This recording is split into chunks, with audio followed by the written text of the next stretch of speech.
DevRelCon Deep Dives. Yar! So I'm a computer science education researcher, and I obviously research computer science education, often with very young children, so children who are in schools, but also I do undergraduate work, and I've branched out and I've started to do research with respect to industry professionals and whether there's a way to take the research that's coming out of school contexts around programming pedagogy, so that's how we teach programming in schools, where there's an opportunity to kind of transport it into an industry context. So that's my research area, and that's what we're going to share.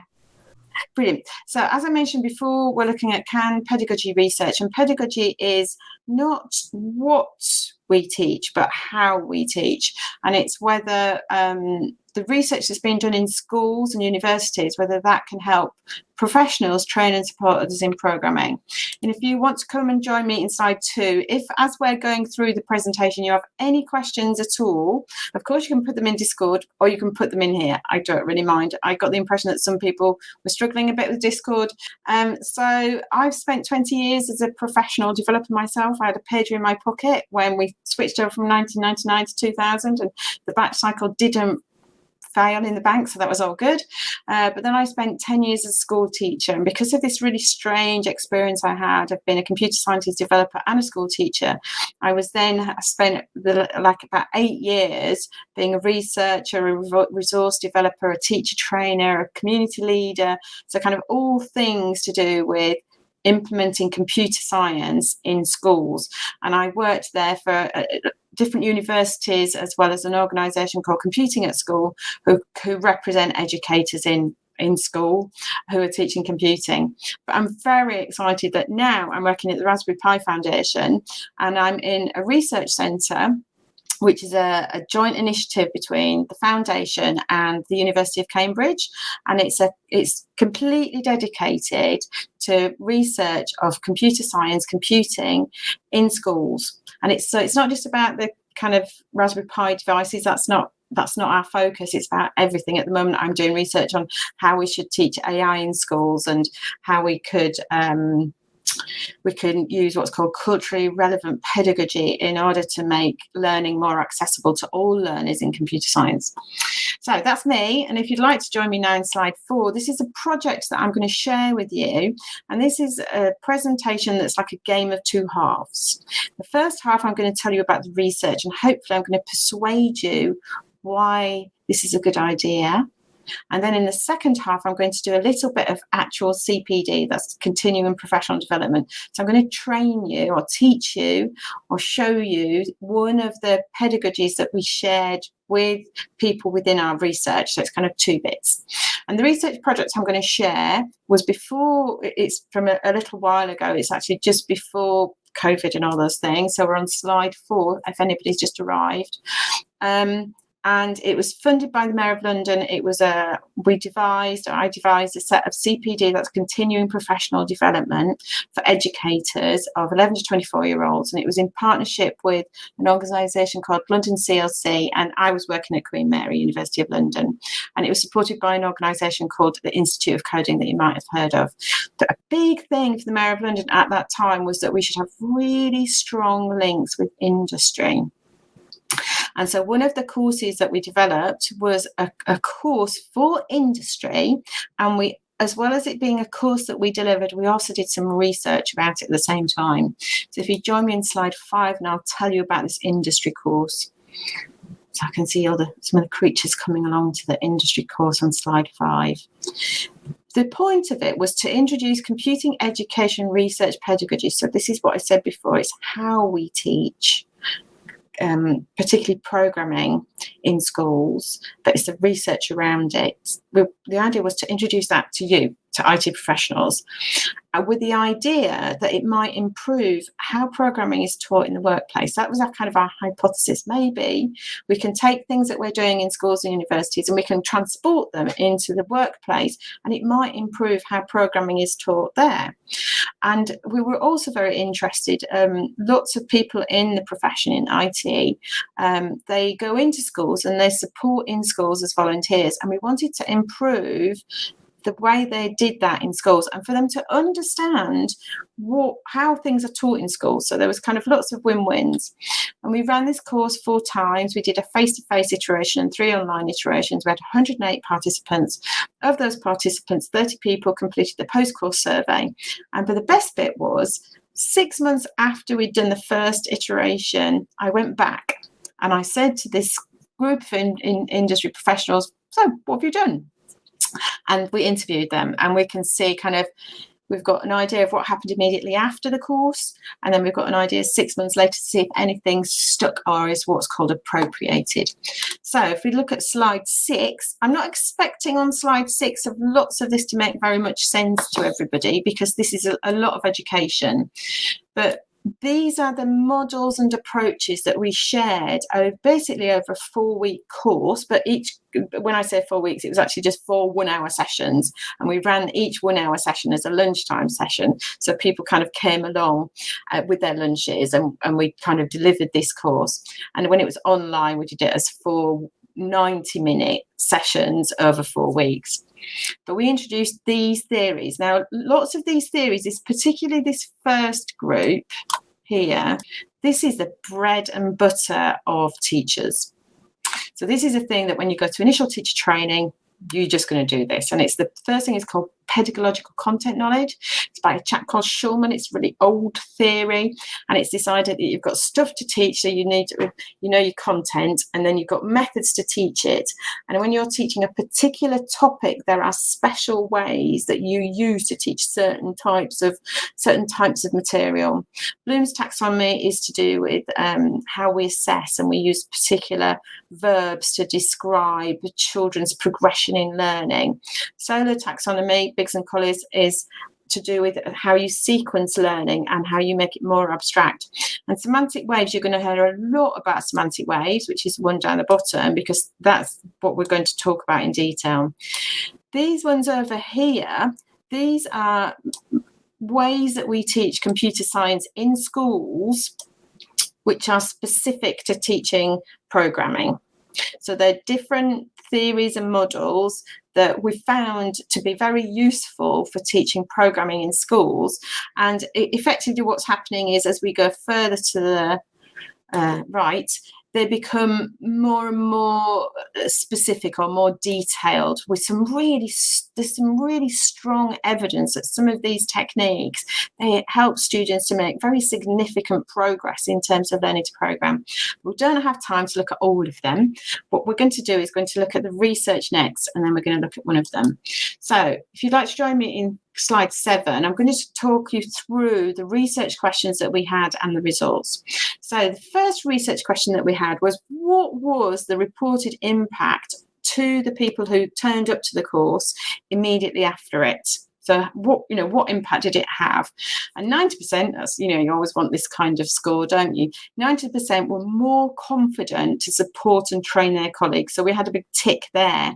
And then we had another big tick in that 79% were more confident to volunteer in schools to support programming. So that was all good for the Mayor of London. And we also we used what's called a validated instrument to kind of look about professional development and in more detail. And we found that it had a high impact in terms of participant enjoyment and on their learning, and also on what they thought would be a potential impact on those they would then support. So it was all looking good. Our second research question, if you go to slide 8, was, what was the reported impact 6 months later? So this is when 6 months later I kind of went back and talked to these. It was 6 people that I interviewed from the first cohort, and blow me down, they'd gone off and they'd created some actual projects, some actual training courses. So they'd gone off, this group, and they'd created all of these different courses that they were teaching in-house to their colleagues. There was one group had created a little mini course where they were using in-house libraries in Excel, and everything actually was moving towards Python, but for people who were not Python programmers already. So they were kind of people in the business. So the introduction to Python for any staff, that was for anyone who wanted to learn Python. And the Python for Technology staff course was really interesting. That was for technology staff who are not programmers, so who are maybe doing something in, say, IT support or some other kind of area and were interested. So first of all, that was great impact because something had happened where they'd kind of gone off and done something. And if we go to slide 9, there's a little bit more about what was this reported impact. So if you go to slide 9, and I'm not going to talk about the pedagogy that they used or the planning changes, because we're going to look at that in more detail in a minute. But I'm going to say to you, well, these are the big things. So if I'm just going to go and get my tool that I use in order to show things. So on slide 9, you can see down the bottom here the effect that the training had. Well, one of them, it just increased their confidence. And one of the big things was it almost gave people a motivation to ask. Someone said, I've been thinking about doing that for years. And I thought, well, you've come in and done it. Well, I can. And they also felt like they had a new bag of techniques that were trusted, that they could take out and use. It also, the other thing was that they felt that their learners were making more progress and they were overcoming barriers. And I can talk to you more about what that meant. And it's kind of to do with, they felt that the techniques that they used helped learners feel more confident to take risks. There were lots of things that kind of improved the learning experience. And then there was another thing that we were particularly looking at, which is something called a community of practice. And what it did was it made this group like a wider educator group, and it influenced the whole company really in terms of their attitude towards, I can't say the whole company, but the people who came to their training courses, it influenced them, and it created then this community of learners. So there were lots of really positive things that happened about this ecosystem of an education community and a learning community.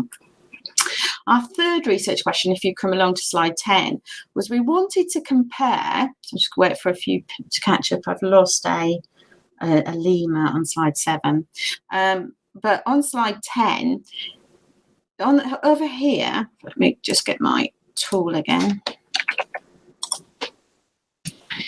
Over on the left hand side, so immediately after the course, this was the ranking of the different models that we presented and what the immediate response was. And people went semantic waves. We think that's what's going to have the biggest effect. And prim next, code reading. And you can see that this was the order in terms of it's a small sample. It was only 27 who maybe answered that particular question of the overall 108 who kind of came along. But it's giving us an indication. The semantic waves was top when they immediately came out of the course after those 4 sessions. And then over here is actually what they did 6 months later. And they did something completely different. So they did actually do semantic waves. So semantic waves, I need to move that one out of the way. Semantic waves, they kept that. They did do semantic waves. Everyone said out of 6, we used semantic waves. It was really important for us. We made sure that we kind of organised our learning to follow a semantic wave. They did a little wincy bit of use, modify, create, but not, it was kind of quite light touch. And they did a little tiny bit of code reading. But mostly what they did was what I would call bread and butter educational theory, which I hadn't even included specifically, but I'd exemplified. So always in all the activities they did a context specific example that was pertinent to their context. So always we did something that was context specific. They always had learning objectives at the beginning, and you're going to experience that in a minute. They always did something called ragging, which you'll find out about in a minute. They added assessment, which is to do with this ragging and stuff, and they added more structure. So they kind of took control of their learning episodes in a way that they'd not done before. They didn't just stand up the front and lecture. They kind of did a very active, they included activities, but they did the semantic waving, but within what I'd call a a structured learning experience. And these are not people in L&D, these are people who are normal programmers and developers, but who see themselves as being educators within their context. So how are we doing for time? 7:45. We're doing fine. So we're now going to move out of the research. So hopefully I've persuaded you that there's something in it. So there's something in this idea of sharing educational theory and specific educational pedagogy around programming, potentially with a group of developers. Maybe something good is going to come out of it. So if you join me in slide 11, you're actually now going to take part in a tiny bit of the course. So it's a very small part of the course because we've only got 15 minutes rather than lots of hours. So if you'd like to join me in slide 12, and we're going to do the first interactive activity. So this is when we find out when people are on their phones and they're really going to struggle to do this. On slide 4, there is our learning objective. And the objective of this session is to help teach others programming. This is what we're trying to do. I know about and can use. So the learning objective really is that I want you to be able to, I know about and can use semantic waves. That's the learning objective. So the question is, do you already know about and can already use semantic waves? Now, if you think, actually, I came to Jane's course already, so I'm green to go. I completely can do this. I can apply semantic waves when I'm explaining to my colleagues about a new function that I've just built, or about the new, I don't know, we've just changed programming languages and there's some new feature that I need to explain. So you would be green, good to go. Or you might think, oh, I've read about this, so I know about it, but I'm not sure I could apply it. Or you might think, I've got no idea what Jane's talking about, and you would be red. So I'm just going to sit quietly now. Now, I had put that I was going to put you on in different groups, but there's not that many of you. So can you all just do it on slide 12? I'm going to delete slide 13 because there's not that many of you. So just do it all on slide 12, and I'll just delete these other ones. So delete, there you go. So if you do it on slide 12, and it doesn't matter what your name is, we'll just do you all on slide 12. So if you want to slide in the sticky note, and if you can imagine, we were actually doing this with sticky notes, and it was all very practical when we were face to face, but this is how we did it when we ran it online. Those are the 3 times. And so I can see this is assessment now. This is what we call very coarse formative assessment. I can see where my learners have started. And actually, when the industry professionals use this with their colleagues, because you do it in quite an anonymous way, they suddenly realise that everybody else didn't know about these things. And it gave this sense of a collective almost relief that actually it was okay not to know. So this was starting to lead to this kind of community of learners. And also it gave the people who were delivering a sense of, oh, well, there's something that I can do. Now, the next stage is to do something that's called unpacking. So if you'd like to go to slide 13. Now, the fact that you've all said you don't know, this is going to make this really easy, because you can't, it's not like you're going to tell me lots. But what I want you to do in the Discord channel is I'd like you just to type what you think semantic waves might be about.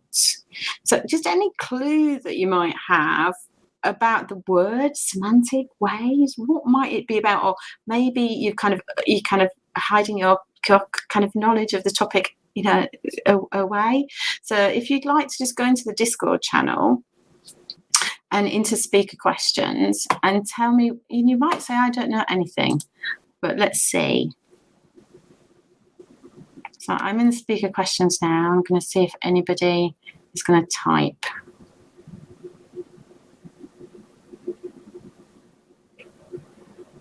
So we've got a guess. Maybe we have various waves of language we use to describe the topic, where they get, more complex. Nice idea. Just give you a few minutes.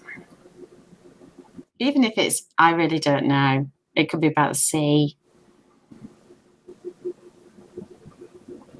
This phase is really important because it's getting the learners to start to really engage with the topic. cool. So we've got this idea of, is it to do with the metaphor, and then you build on that? Great.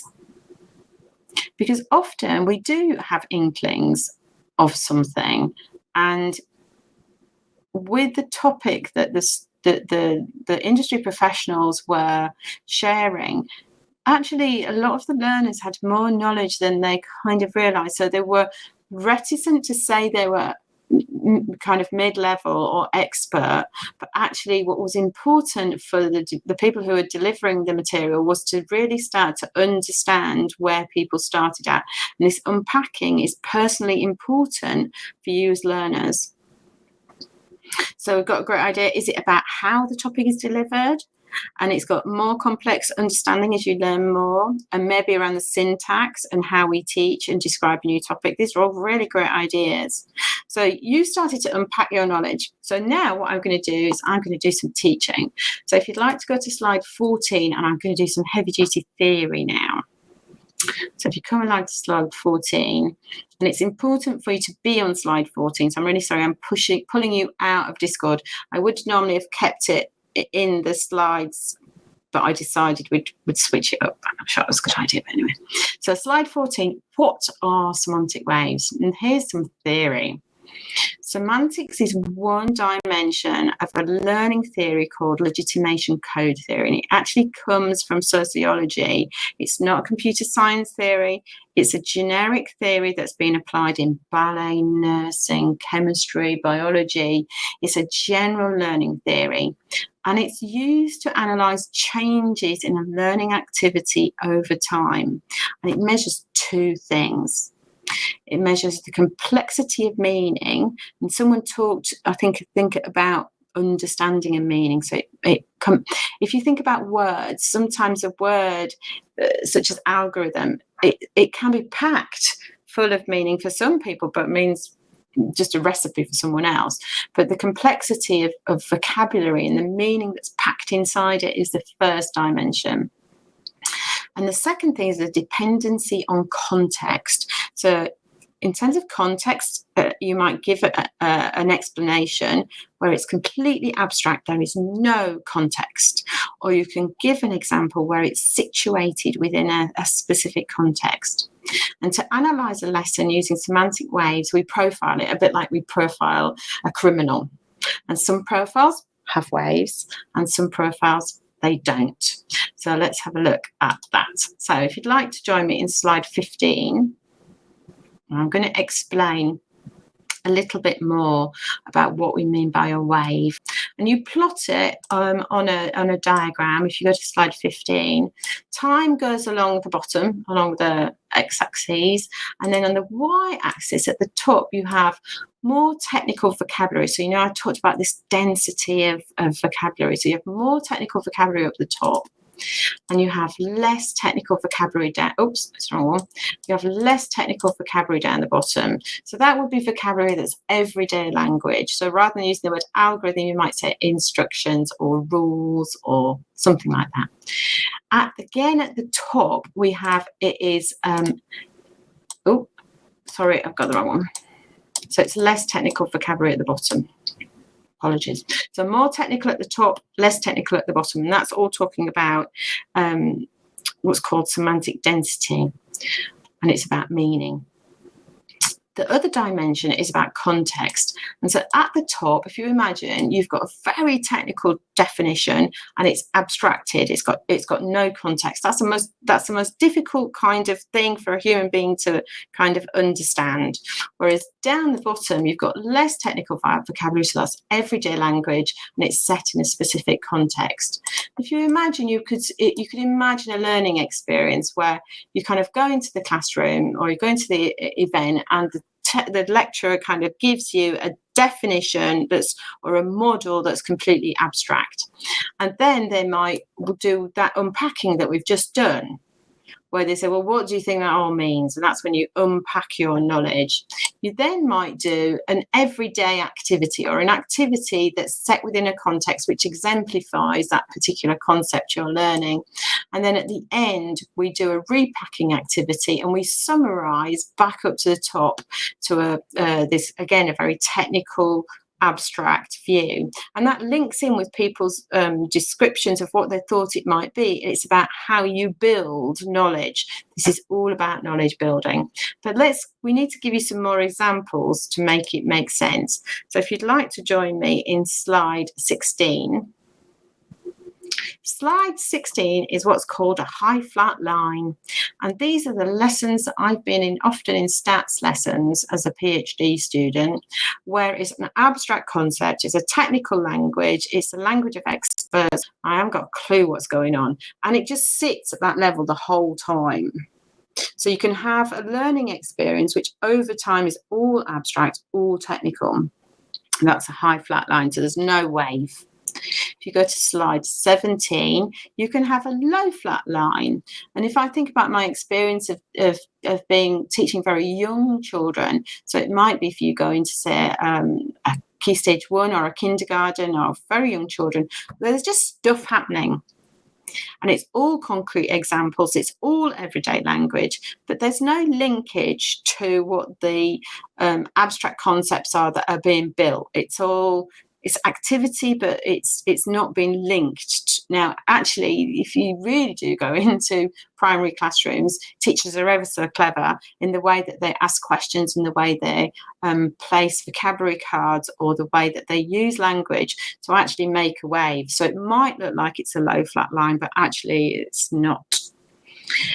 If you go to slide 18, these are how I often, as a teacher, would do my lessons. And now I know that that wasn't a great idea. So slide 18 is what's called a down escalator. And it's when you introduce a concept, you do a bit of unpacking, you do some stuff, and then you go on to the next concept. And then you kind of do some unpacking, you do an activity, and then you go on to the next concept. And so children or learners, or even in adult education, in industry, they go concept activity, but they're never given the opportunity to repack their knowledge in order to formulate it in such a way that then it can be reused next time round. So I am going to put my hand up and say I've been a naughty down escalator person.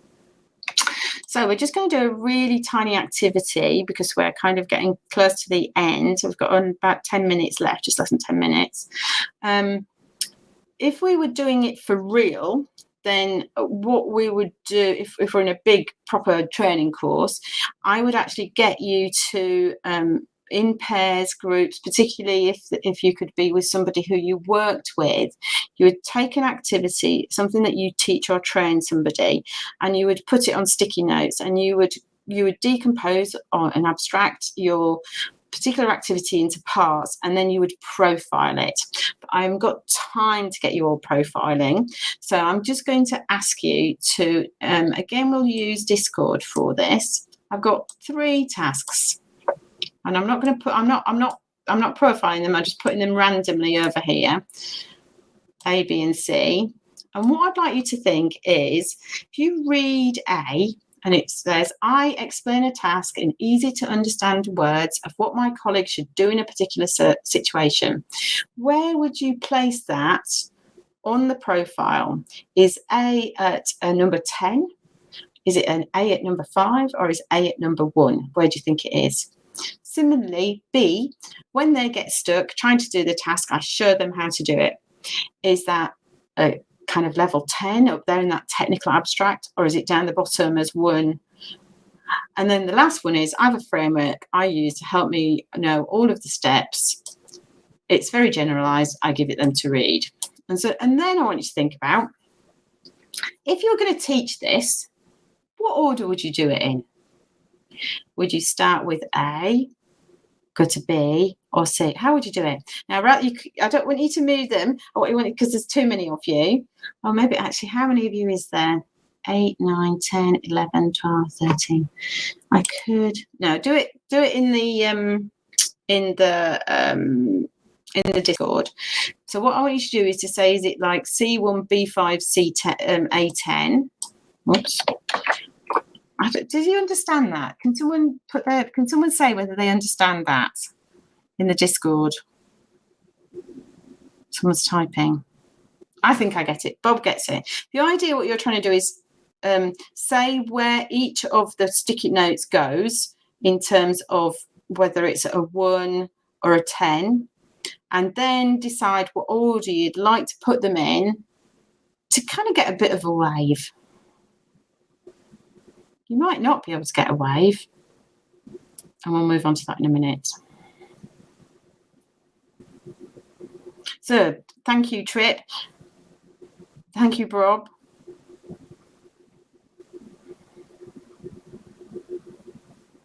And I'll talk through what I think. So I'll let you all have a go. So Sue's going to have a go. Marisa might have a go. Yeah, Fuzzy Bear might have a go. I'll put a link to the Discord again in there.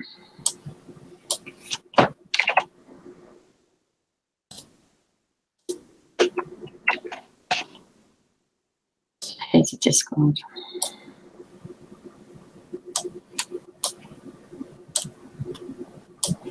Sue's had a go. And that's fine if you don't know. We're just learning. That's good. Okay, so if I was to look at these, and I'm going to look at A, and we would do, if we were doing it for real, we'd be doing it kind of with sticky notes, or you'd have your own page and you'd be doing these things. A1, I explain a task is easy. So I explain a task in easy to understand words. Well, straight away, I know it's going to be down the bottom because it's easy to understand words. It's not technical words, but then the thing that pushes it right down to the bottom, it's in a particular situation. It's not in an abstract context, because you could explain something in everyday language, but it still be quite abstract. So this is right down the bottom. This is an A1.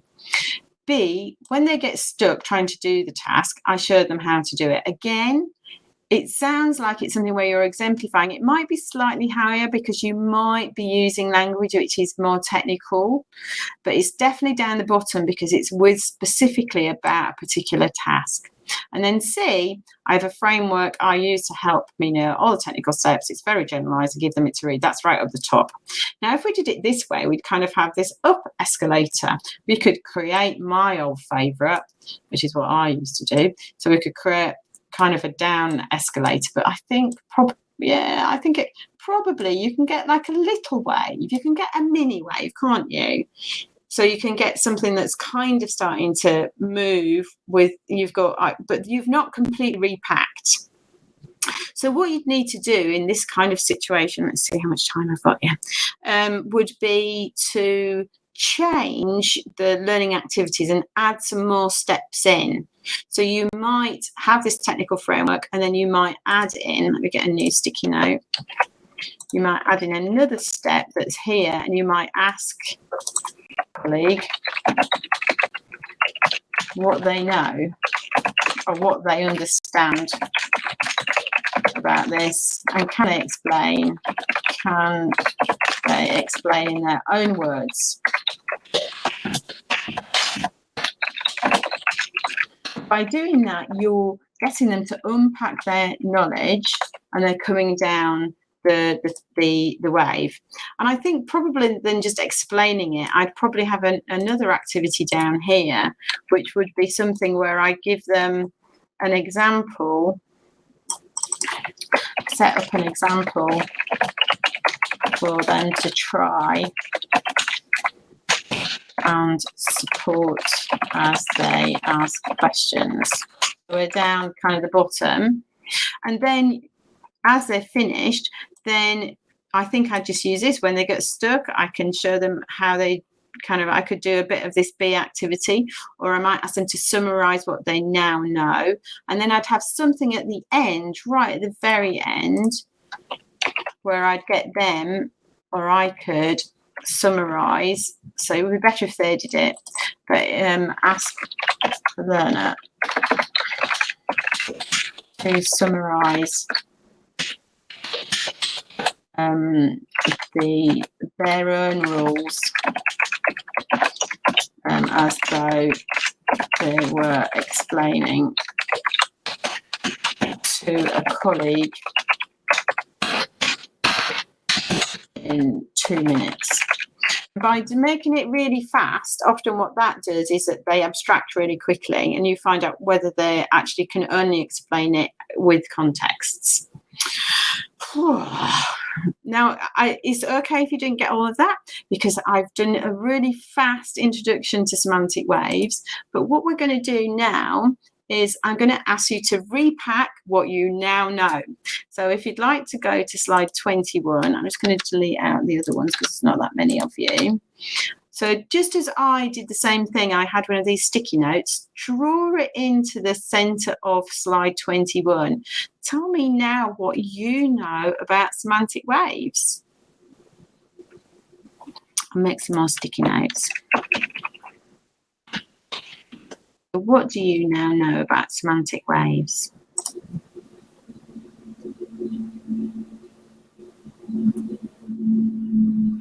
I've got 4 minutes left, so we're doing really well.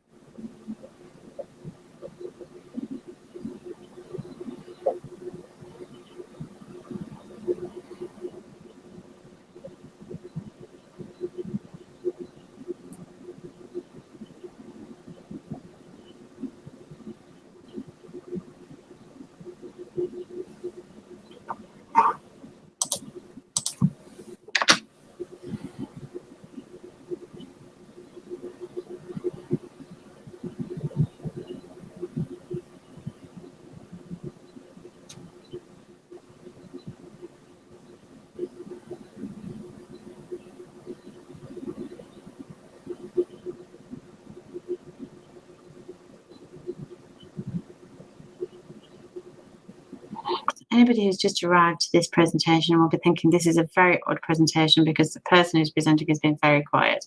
But it's because the amazing people who've taken part are just demonstrating what they've learned in the last half an hour. They're repacking their knowledge.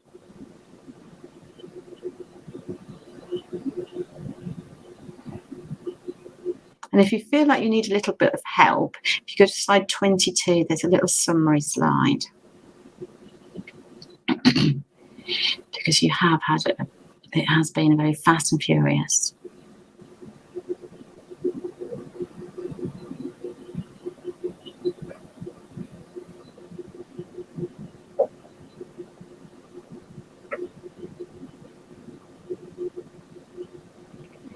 And if, as you're doing it, you think, I really like how someone's described that, there's some little +1 stickers here that you can use, and you can kind of upvote other people's descriptions, so that you're learning from each other. This is like peer instruction.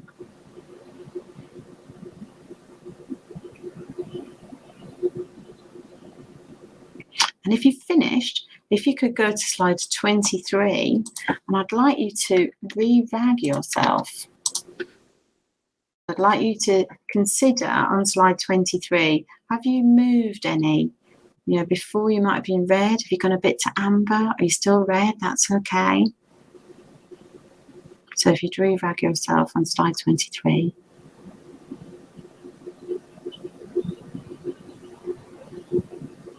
Yeah, I think there are a lot of high. I don't know what.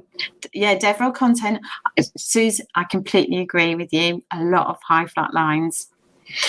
And in order to bring it down, there's 2 ways. One is to convert to everyday language, and the other way is to put it into context. So that's giving an example.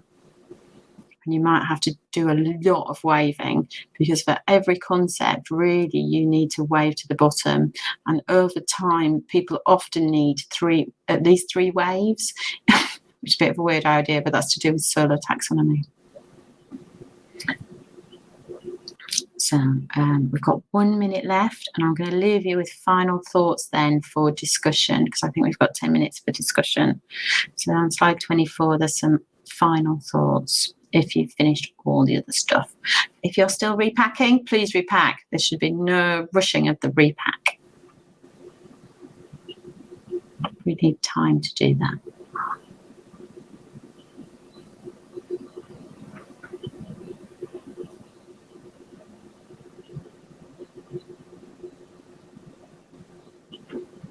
good. I know it's so easy to do a downward escalator, and I think often that's about time, that you think, I've done the activity, move on. But actually, this repacking is thought to be really important for people, and particularly if they put it into their own words, or they think of it. You can do things where you can ask people to use technical terms, but to give a new example. So you can move up and down the two sides of the curve by adjusting either vocabulary or context. So I think I'm going to be zoomed back to a discussion point now. But my final thoughts are, and this is what I'm really interested in what you think, is if IT professionals had more knowledge and experience of CS Ed pedagogy, of which semantic waves is just one example, how might that impact the learning and development of others in industry? I worked in industry. I spent so much of my time explaining things to other people or having things explained to me. It's a knowledge economy, isn't it? It's a knowledge industry. Or how might having IT professionals with CS Ed pedagogy knowledge impact the culture of the profession? Could us being better able to explain what we do, might that impact who wants to work in the industry? And finally, if education modules were added to CS undergraduate or IT training opportunities, would anyone take them? And that's me finished. So Susie, I think it's like folks produce content that they call a workshop. Oh, Susie, I completely agree with you. It's not a workshop at all. There's no unpacking and repacking. It's just it's called direct instruction. And the tutorials often, they're what are called copy code. So where you're just given an example and you copy it, and we are absolutely positive that is really not particularly useful for people to construct their own understanding. But there's lots of techniques that we can use apart from those, but I think people just have not experienced them themselves. So like, how would you know? Because you've not been taught these things. And a lot of things like Prim and some of the other pedagogical approaches, they're still wet, they're still brand new, they're kind of only just being suggested. So a lot of these things are really, you couldn't know. So I'm done. So I don't know, I'll go back to StreamYard and see what happens. Hello. Well, that was amazing. Thank you. Yeah. So Matthew, I was going to ask if you have time for a few questions, or if we do indeed. Yeah, we've got a little bit of time. Yeah. Well, I know I've got an absolute ton of questions, but I want to make sure there's time for Discord as well. But one of the things I was kind of thinking about as we talked about flat lines and downward escalators and upward escalators, how do we work at convincing people that this is a better educational paradigm, right? Like I was saying, I typically do downward escalators, and I'm thinking about a lot of people actually do upward escalators. How do you put that in a framework that gets them to accept a new paradigm? I haven't got the. So one of the other models that we introduced, that we used in order to analyze something is called the knowledge appropriation model, and it's this idea that you can do training, and it doesn't stick. So what has to happen is that somebody's given the confidence to have a go. They have a go and they go, oh, I get a good outcome. And then it actually becomes institutionalized. It becomes something that you just do, and then you never even realize you didn't do. Like you go, of course I do that. But often what happens is people they're not in a safe environment where they can take that risk to change something. And what was really interesting from our cohort was they all felt at risk. They all felt like, because they did exactly, I can't remember, Susie, as somebody said, normally they would stand up at the front. If they were doing anything, they would just talk and walk out. They had no clue if anyone knew anything at the beginning and the end. Suddenly they were taking a risk. But because I'd gone in, and everybody knew I'd been in, because it's all a big hoo-ha, Queen Mary's are coming in, blah, blah, blah. And they had my prof, Paul Curzon, come in and did all these wild things with them. They were allowed to take a risk. And it created this community of learners where people went, yeah, oh yeah, oh, it's a bit different, and everyone felt a little bit uncomfortable. There's nothing wrong with a bit of, oh, and they were a bit challenged. But the fact that people, like one of the big comments was people felt better about the training because they were being asked what they knew. But that was such a risk for those who were giving the training, because normally they were insulated, their egos were insulated, and we know that all educators have a fragile ego. I do, everybody does.